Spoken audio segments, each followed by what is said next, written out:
فلوسك تديرها ولا هي تديرك؟ كلنا نشتغل ونتعب، لكن السؤال الأهم وين تروح الفلوس؟ تحس إن الراتب يطير وآخر الشهر ترجع تحسب وتقول أنا وين صرفت فلوسي؟ إدارة المال مش بس أرقام، هي وعي وأسلوب حياة. وفي حلقتنا لليوم في بودكاست قصة وشاي بنسولف عن كيف ممكن تمسك زمام أمورك المالية حتى لو دخلك بسيط وبدون لا تعيش الحرمان. ويلا نشرب الشاي ونسولف. وايد ناس يعرفون كم يستلمون بس ما يعرفون كم يصرفون. لازم تكون عندك ميزانية شهرية بسيطة، تخصص مبالغ للأكل، للتنقلات، الفواتير، الترفيه والادخار. نمشي على قاعدة 50-30-20، وهي 50% للضروريات، الحاجات الأساسية اللي تحتاجها ضروري يعني لازم، 30% للرغبات مثل التسوق والسفر، المصروفات الشخصية يعني الكماليات الغير إلزامية، 20% هي للادخار والاستثمار، مثل يكون عندك مبلغ للطوارئ أو لتحقيق أهدافك ومشاريعك المستقبلية. لازم تخلي مبلغ شهري ثابت حتى لو مبلغ بسيط تحسبا للظروف. الراتب اليوم موجود بس بكرة ما ندري. جرب لمدة شهر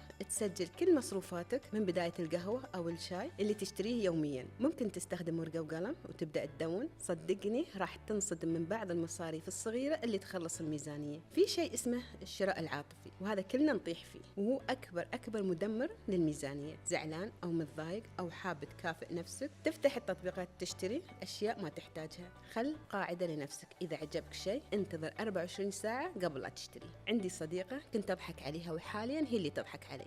تروح المركز التجاري وتشيل معاها بس التليفون، وتدخل المحل وتشوف شو تريد، وتدخل المحل الثاني بعد تشوف شو تريد، ونفس الشيء المحل الثاني والثالث، وتكتب اللي تبغيه بالأسعار، وترجع ثاني يوم وتشتري اللي في الورقة بس، تقول عشان ما أخسر واشتري اللي أريد واللي ما أريد. وانتوا الحين خبروني شو أكبر غلطة مالية سويتوها في حياتكم وتعلمتوا منها؟